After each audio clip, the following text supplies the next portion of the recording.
So dear students, today we are going to discuss about IUPAC nomenclature, how we are giving the IUPAC name to different organic molecules.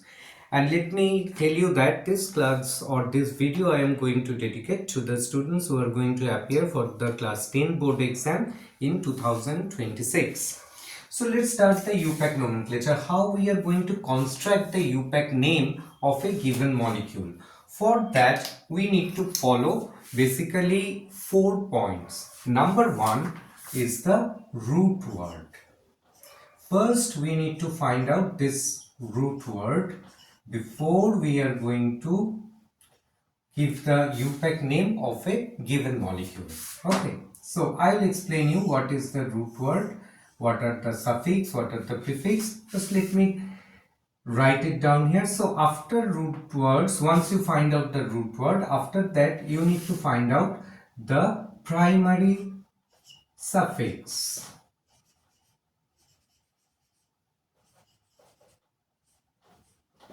Okay, once this part is done, then you need to check the secondary suffix.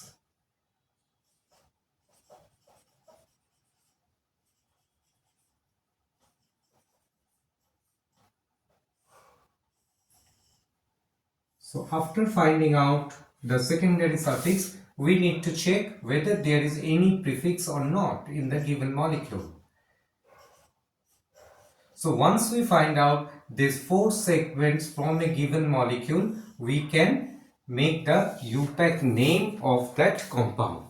Okay, so let's see what is root word, what is primary suffix, what is secondary suffix, and what is prefix.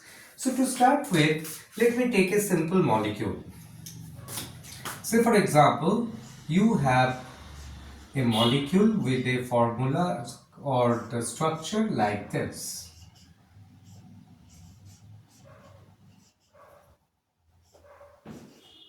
So what is this? This is nothing but an alcohol. This is the functional group, alcohol functional group. So we know that one by this time.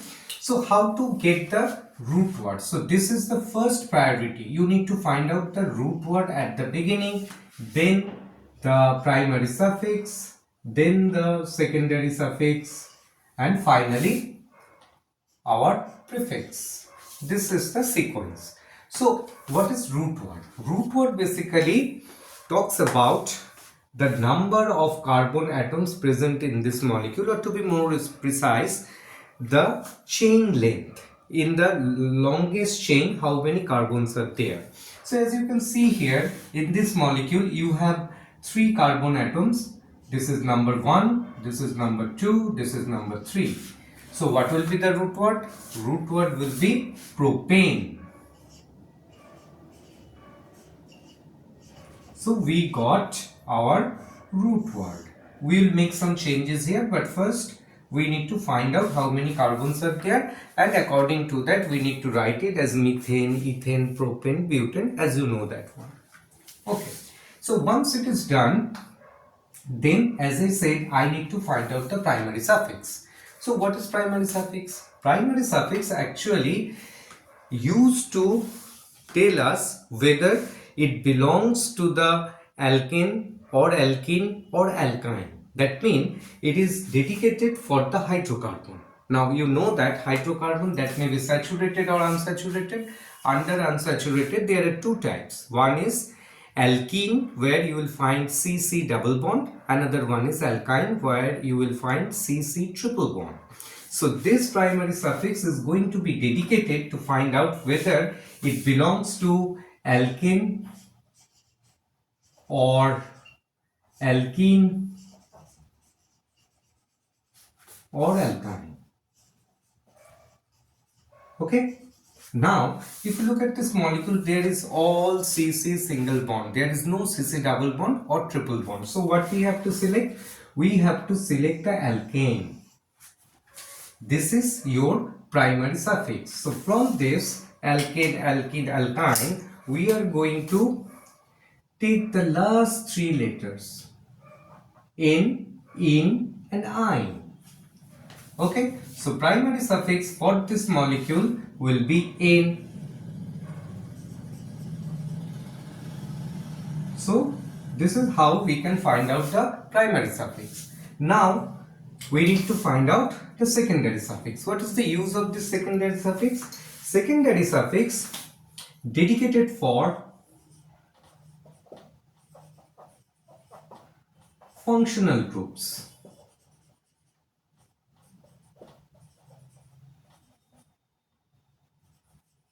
Except alkene and alkyne. Alkene and alkyne, they are also functional groups, but if it is there only, then we no need to go for the secondary suffix. We will stop by the primary suffix. But as you can see here, we have a functional group OH. Therefore, we need to go for the secondary suffix. Now, how to get the secondary suffix?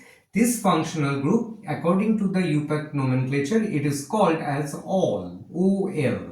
So this OL will be the secondary suffix. Now, as you can see here, this functional group is attached with the first carbon, so we no need to mention its position. By default, it will be considered as at position 1.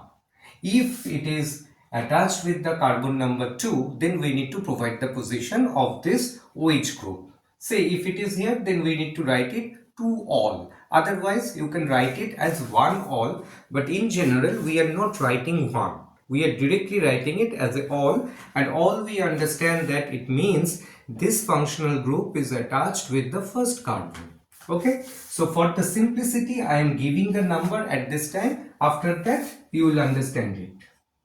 Or if you want, you can remove it. So the secondary suffix is all, OL. Okay, now if you want to provide the number, you can write it like this, 1 all or 2 all, depending on the formula of this. Now, in this molecule, there are no prefix. So if we want to show you how to use this prefix, let me change the structure little bit. I will do one thing. I will put one methyl group here.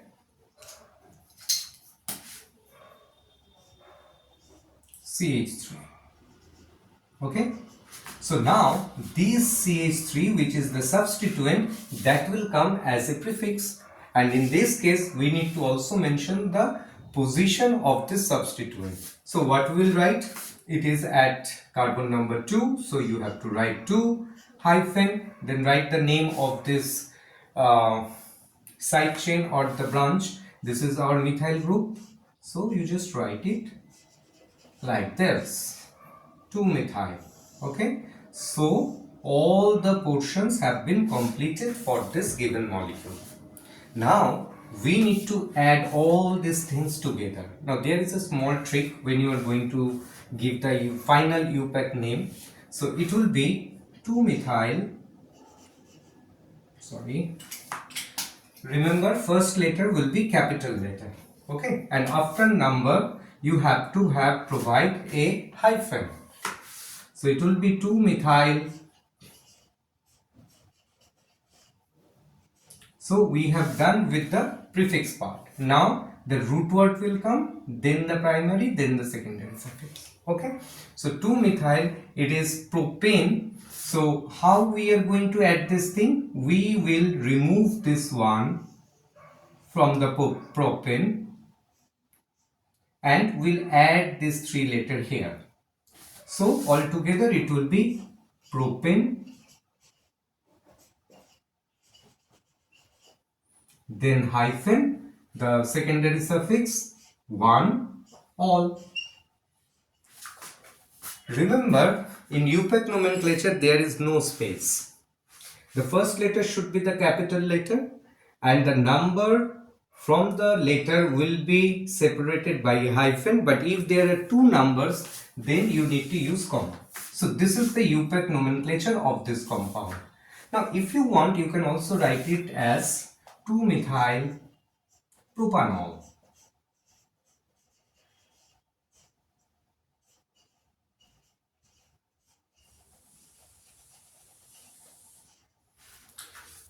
So when you are writing it as 2-methyl propanol, if you see carefully what you have done, you have removed this E and you add this O all directly with it. As I said that if I am mentioning it as a propanol, then by default the position of this functional group will be considered as 1.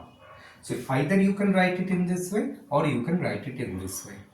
Okay, I hope all of you have understood how we are making the IUPAC nomenclature of a given compound. So this is the very basis of IUPAC nomenclature. Now I am going to show you some trick which they are going to do perhaps in your board exam. So there are basically 4 rules. First rule is to find out the longest chain of the given compound. Now when you are going to write down the number of the carbon for the longest chain, then most of the cases I have seen that students are considering the longest chain will be always in the horizontal way, and there they are going to make a mistake. For example, if I am going to write a molecule like this, CH3, CH2, CH2, CH2, 1 2 3 4, okay, CH, CH3, CH2, CH3. So let me write it as rule number 1. Rule 1. Find the longest chain.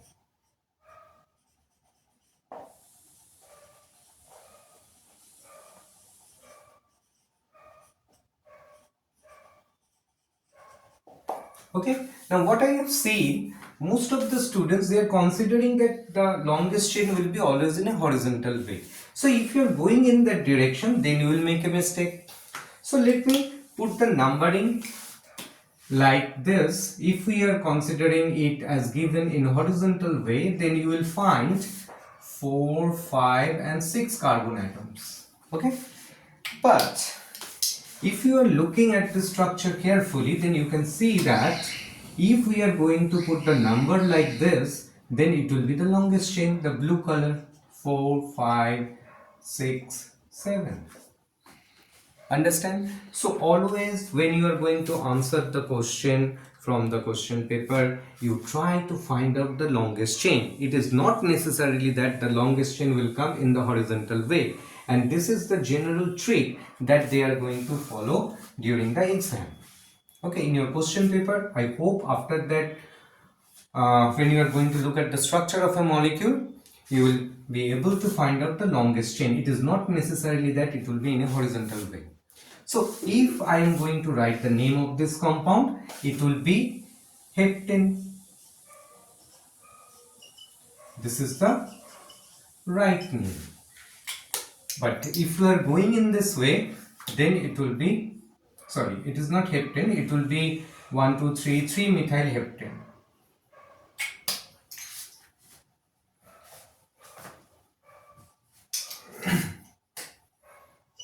Because you have a substituent at carbon number 3. So 3-methyl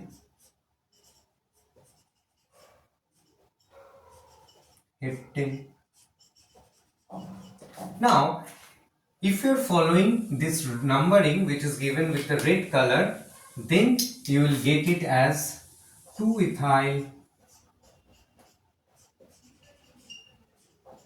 hexane. Okay, so this is wrong. So always you need to pay attention to find out the longest chain, carbon chain. Okay, I hope all of you have understand. Now I will move to the second rule. What is the second rule? Second rule is talking about, first rule, let it be here. Second rule is talking about how to give the numbering when you have more than one substituent in your molecule. So for this, we can take 2 examples. One we have seen just right now. Let me draw first the rule number 2.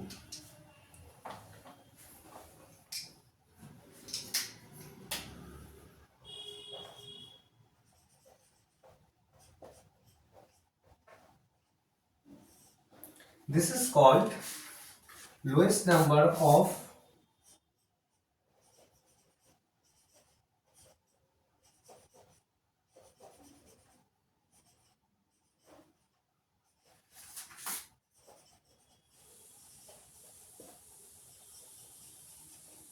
for substituents.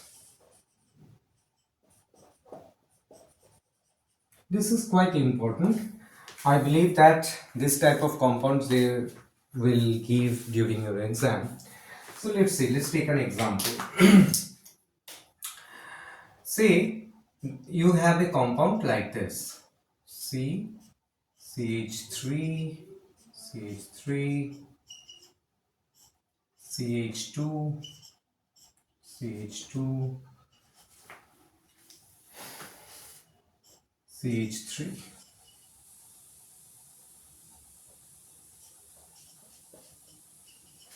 Okay, so if they're asking you to find out the IUPAC nomenclature or to give the IUPAC nomenclature of this compound, what to do? Now first rule, as I said, always you have to check this rule first. That means you need to get the longest chain. So let me put the number in this way.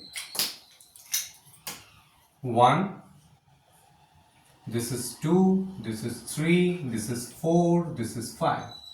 So maybe one of your friend can put the numbering like this and another friend can put the number like this. 1, 2, 3, 4, 5. Okay, now if you see, in either way you are giving the numbering, you are getting the same number of carbon or the same longest chain which contain 5 carbon atoms. So from this point of view of rule number 1, this is correct, both are correct. But there is a problem. What is the problem? The problem is coming along with this substituent. You have one substituent here and you have two substituents at this carbon. So now the second rule or the lowest number rule says that you have to give the number in such a way that if you are adding the number of the substituents, that should be the lowest possible value. So if I am following the numbering which is given with the black color, then the substituents are coming at 2, one is 2, another one at 2. So I am going to take this number and I am going to sum them together. So 2 methyls are here, at 4 I have another methyl. So if I add these numbers, what I will get? It is going to be 8, right? Now if I am following the numbering system which is given with the red ink, then it will be as 2 plus 4 plus 4. So if I sum up these numbers, it will be 10. So which one is the smallest one or the lowest one? This is the lowest one, lowest value. Therefore, this one is correct, but this one is wrong. This is a small trick. I hope some of you are aware about this. So you have to pay attention when you will see more than 2 or 3 substituents are given in the organic molecule. Then maybe they can make a trap for you like this. So now you understand which one is correct according to the IUPAC convention and which one is wrong. So the numbering will be, the correct numbering will be this one. 1, 2, 3, 4, 5. Okay, and now let's see what will be the name of this compound. So first root word, it is showing us that there are 5 carbons. So pentane.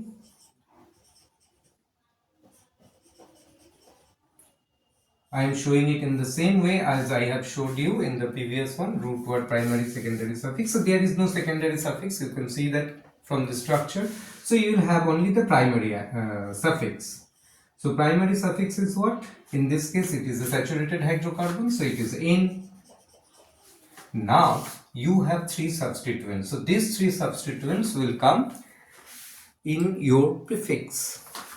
So if you see this number, you have 2 methyl substituent at carbon 2 and 1 methyl at carbon 4. So I need to write it as 2, 2, 4. Okay, so these are the position. Now how many methyl groups you have? You have 3 methyl groups. So it will be tri. So 2 to 4 trimethyl. This is your prefix. Okay. So the name will be 2, 2, 4. As I said, if you want to separate the numbers, you have to use the comma. After that, hyphen. First letter, capital letter. So, trimethyl.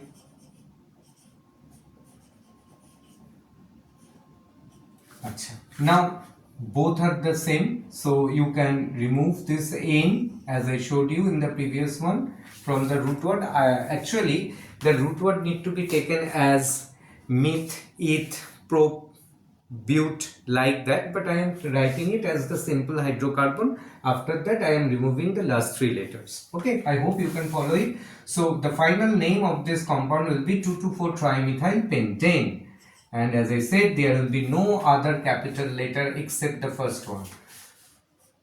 So this is the name of your compound. This is the correct name, correct IUPAC name of the given molecule. Okay, so this is our rule number 2. Rule number 3 is the alphabetic priority or alphabetic order. This is black. Rule 3.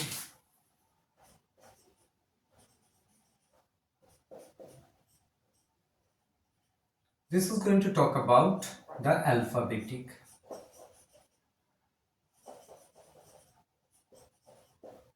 arrangement or order, whichever way you want to call, you can call it. Alphabetic arrangement means if you have two substituents, one is starting with B, another one with C, then B will come first, irrespective of its position or the number of the carbon with which it is attached. Okay, so let me take one example.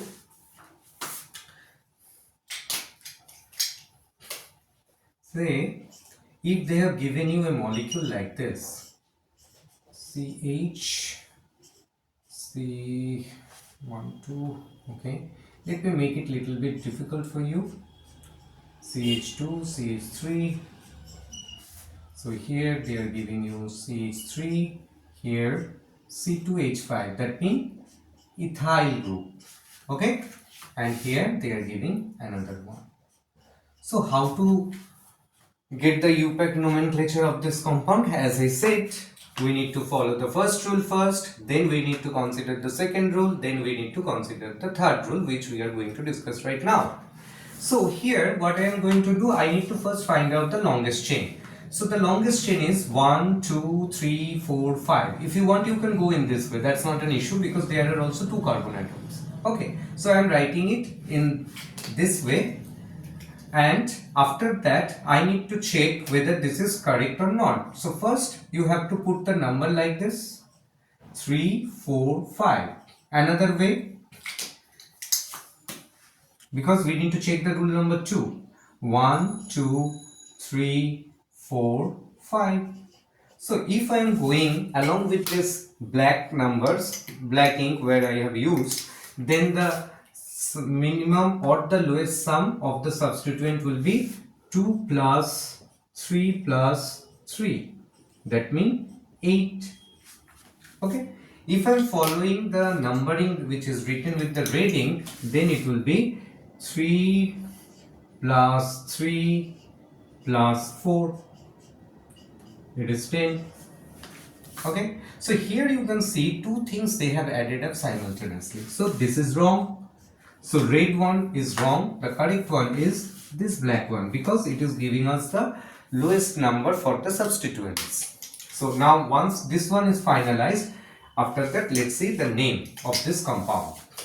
So there are 5 carbon atoms. So I am going to write as pent. Okay, this is my root word. Primary suffix, it is a saturated hydrocarbon, so pentane. Now the prefix, these are the substituent I have. So as I am following this numbering system, so it will be. Achha, now the point is you can write it in either way. 2,3 dimethyl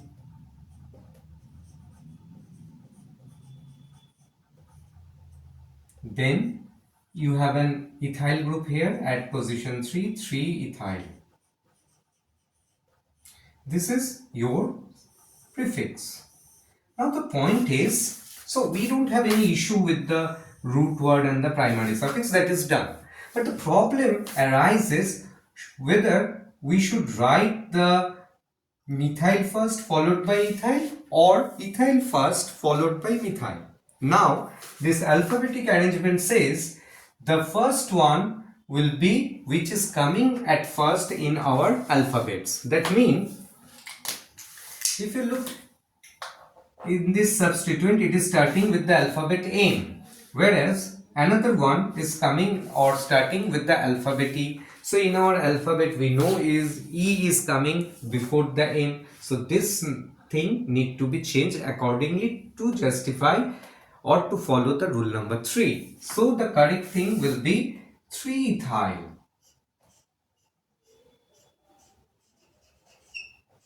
3-ethyl hyphen. As I said, there are no space, 2,3-dimethyl, then pentane. Understand the importance of the rule number 3. So if they are giving you this type of a compound, so you also have to check, as I said when we discussed this rule number 2, if you find out more than one, most likely 2 or 3 substituents in your chain, then you need to check the rule number 2. Otherwise, you may write the wrong IUPAC nomenclature of the given compound. Okay, so these 3 are the basic rules that you need to follow, that you need to keep it in your mind when you are going to appear in the chemistry exam. Okay, and these are the tricks most likely they are asking you in your exam. Okay, so I hope after this you will be able to write the IUPAC nomenclature of a given compound in a correct way. Now, after this I am going to show you some other things, like if you go through the previous year's question paper, you will see that they are not always giving the saturated hydrocarbon, they are also giving unsaturated hydrocarbons, sometimes the alcohols. These two things they are mostly asking in the question paper. So what to do for the compound where you will find a double bond or a triple bond or a alcohol. So for that I am going to show you the numbering system. For them there is a rule. What is that rule? That rule I can write it as rule number 4, and what it is talking about? It is talking about the priority. Rule number 4. Functional groups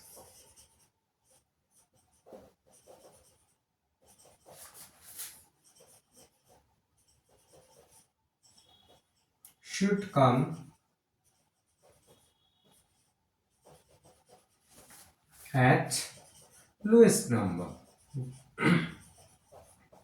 Now, some students they get confused with this. They should come at lowest number mean what?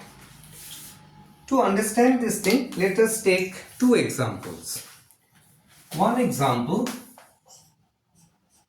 CH3, CH2,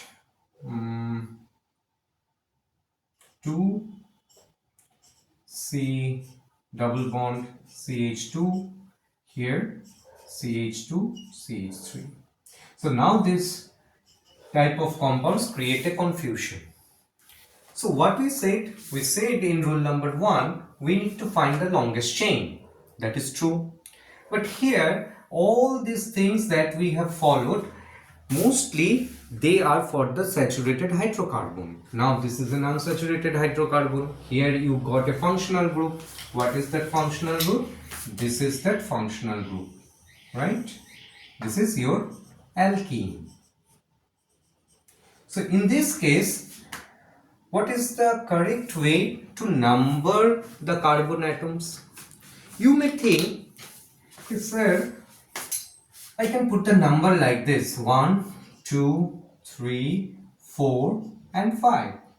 So this is the longest chain. Obviously, if you're coming here, it will be ended up with the 4. But this is the wrong numbering system. Now here, this rule number 4 plays its role.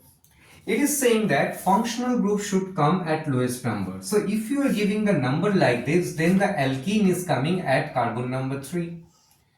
But if you are giving the numbering like this, 1, 2, 3, 4. Although you are not getting the maximum number or the maximum length of the carbon, but in this case, your functional group, this one is coming at 1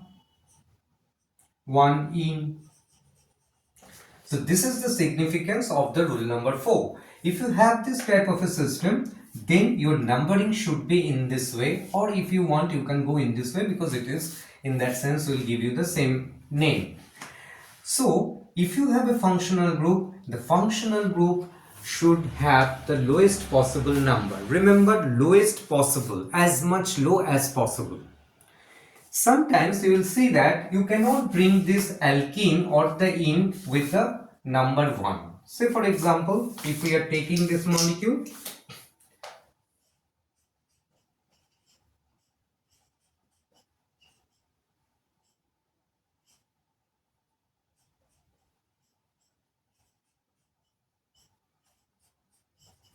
in this molecule you try whatever you want, but you cannot get this double bond at position 1. In this case, you can again put the number like this: 1, 2, 3, 4 and 5.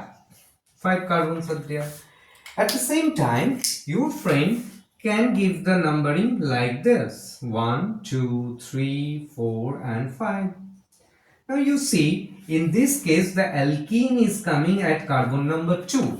Whereas if I am going along this order, then the alkene will come at carbon number 3. So which one is lowest? Definitely this one is lowest. So this is the correct numbering of this molecule. And the other one is the incorrect one. Okay? Understand? So this is the significance of this rule number 4. The functional group should come at lowest number. So it can appear in different way in the question paper, but you need to keep your mind cool and you see what is the best possible way to bring this functional group at the lowest number. The same thing is applicable if you have a hydroxyl group. So for example, exactly the same molecule, I will change the double bond with a hydroxyl group. So that will be CH3, CH2, CH2, CH, CH3, OH. Okay, so the correct order will be 1, 2, 3, 4 and 5. In that case, your hydroxyl group, which is the functional group, is coming at 2. But if you are going for the numbering from left to right, then it will come at 4. So that is not correct. So that is the implication of rule number 4. I hope you people have understand. So let me put the IUPAC name of these 3 molecules that we have used as a representative one. So first this one will be, so 1, 2, 3, 4. Now you have this as a substituent, ethyl. Okay, so it will be butene. So I have added the root word and the primary suffix together and I have written it as a butene. Now you have a substituent ethyl at position 2. So it will be 2-ethyl butene.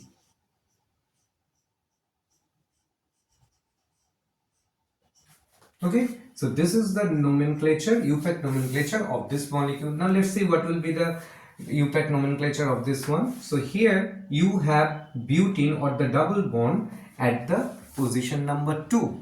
So as I said that if you are not mentioning the number, then it will be considered at carbon number 1. But here we can see it is not at carbon number 1, but it is at the carbon number 2. So you need to specify the number of this carbon to identify the double bond. So its name will be, so it is the root word is the pentene.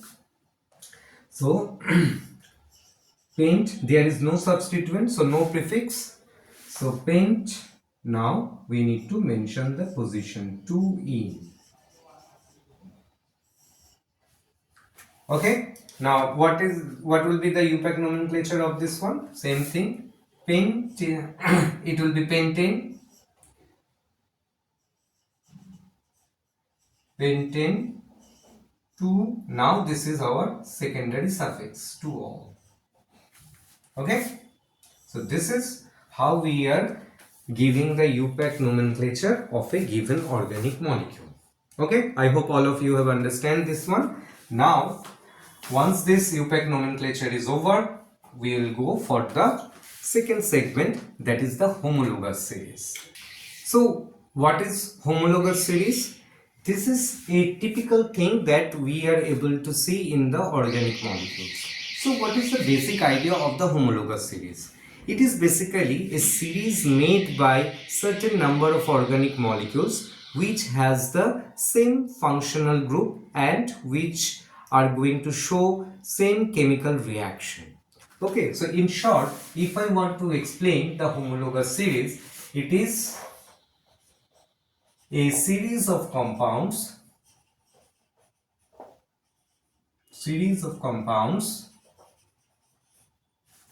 having same or yes, exactly same, or better to say identical, that will be more appropriate word. Okay, identical functional group.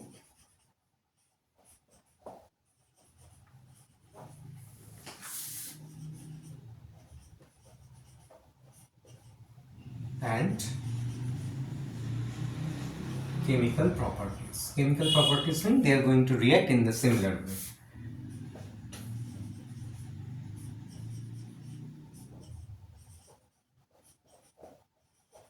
Now, why it is important? Because nowadays in different question papers you can see that they are asking about the second member of this homologous series, the third member of this homologous series. Sometimes they are not giving the name of the compound directly, rather than they are mentioning first, second or third member of the homologous series. So therefore we need to understand what is the homologous series and how to identify the first member or the second member or the third member of a given homologous series. Okay, another point I forgot to mention,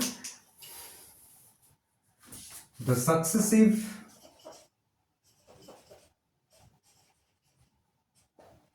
members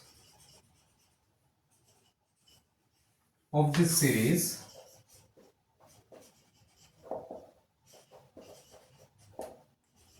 differ by one CH2 group. Okay, for example, if you are taking the saturated hydrocarbon system, which is called alkane,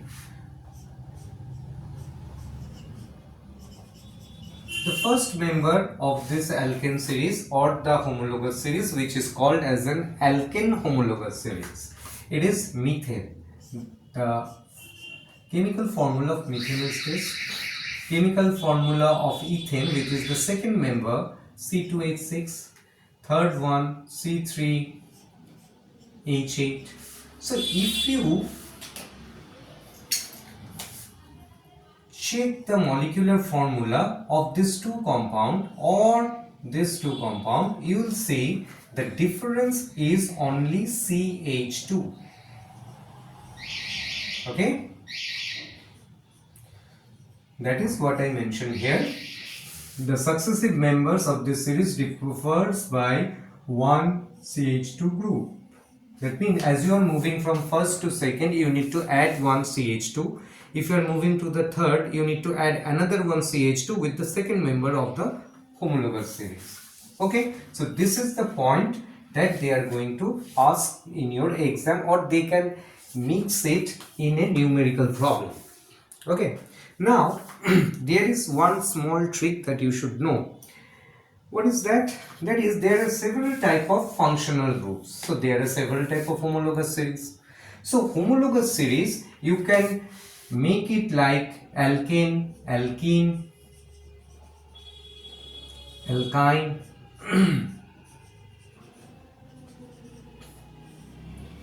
You can write carboxylic acid. You can write what it is, ketone, etc, etc. You can even write the ester, everything like that. Now always remember that not every homologous series, the first member contain only one carbon. There are some homologous series whose first member contain only one carbon, but other homologous series started with 3 carbons or 2 carbons, like that. So if I am going to write the first member of all this homologous series, what it will be?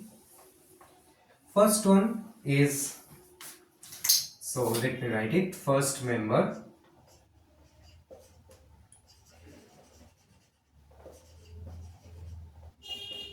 and second member. After that, I think you can follow. Okay. So for alkene, it is CH4. For alkene, the first member is do not contain one carbon. It always contain 2 carbons. Why? Because there is a double bond. So double bond, if you want to make, you need at least 2 carbons. So the first member of alkene, that is this one. So that one contain 2 carbons. This is very important thing. See, 1 carbon, now you have 2 carbon. This is the first member. So if we are going to the alkyne, the same thing, C2H2, carboxylic acid, minimum 1 carbon. So the first member of this homologous series is formic acid, HCO2H. But if you are going for ketone, at least you need to have 3 carbons. So the first member of this ketone will be C3H6O. Okay, now let me highlight this number of carbon. So for alkene, alkyne, first member of this homologous series contain 2 carbon atoms, whereas carboxylic acid only 1 carbon atom. Ketone, you must have 3 carbons. So if you are going to the second member of this homologous series, what will be the formula? You need to add CH2 with it. So it will be C2H6. Here it will be C3H6. Okay, so I am adding 1 carbon and 2 hydrogen. That's it. So here it will be C3H4. For carboxylic acid, this will be C3 CH3. Okay, I am writing it in this way. So hydrogen will be 3 plus 1 4 and O2. So if you count, I have added only CH2 with this one to get this formula. So here I need to do the same. So C4H8O. So if you look at the second member of all this homologous series, you can see for alkene it is 2, perfectly alright, but for alkene it is 3, for alkyne 3, for carboxylic acid again it is 2, but for ketone it is 4. So most of the time the students are making a mistake. If I am asking the second member of the homologous series of ketone, they are considering there are only 2 carbon atoms, but that is a very wrong impression, because to make a ketone molecule you need to have at least 3 carbon atoms. If you have 2, then it will be aldehyde. So these things you need to check carefully in the given question. They may ask what is the chemical formula of the second member of homologous series of ketone, then you need to write it. If you are thinking second member mean it will have 2 carbon atoms, then it will be a wrong answer. So in MCQ they can ask this type of a question. Okay, so I hope you have understand what is homologous series and what is the importance of it. Furthermore, how they are going to ask you the question based on this homologous series. So always remember, you need to check the first member of every homologous series. Once it is done, after that it is very simple. You need to add just only CH2 to get the next homolog of this series. Okay, so they can give you the question how to synthesize, say for example, or how to convert substrate A to obtain the second member of alkyne homologous series. So you need to know what is the alkyne that you are going to get. So according to that or based on that, you need to identify what is the substrate A. Clear? I hope this class is going to be useful for you people who are going to appear in the board exam pretty soon in the next month, probably 17th, that is going to start. Okay, so if you have any question, you can send me a WhatsApp message at this number. I'll be very much happy if I can help or if I can clarify any one of your doubt. Okay, so next video I am going to prepare that will be based on the alkane and alkyne, mostly their reaction and how to understand those reactions, because you may think that these are only the boring reaction you need to memorize, but it is not like that. You need to understand the trend of that reaction or the pattern of that reaction. Nowadays they are not asking you a direct question. Okay, if you have A, you are treating it with B, what will be the product? Rather than they will ask you the question in that way, you have A and you are treating it with this reagent and you are getting this product. So what is A? That means we need to learn how to look in a backward direction. Okay, this is one of the skill. I think if you are practicing it, you can do that, and that will help you to score good marks in your exam. Okay, so for this video, that's all. In the next video, we'll discuss about chemical reaction of alkane, alkene and alkyne. Let's see how much I can cover in one video. Otherwise, I'll make 2 videos for those chemical reaction. Okay, thank you for watching this video.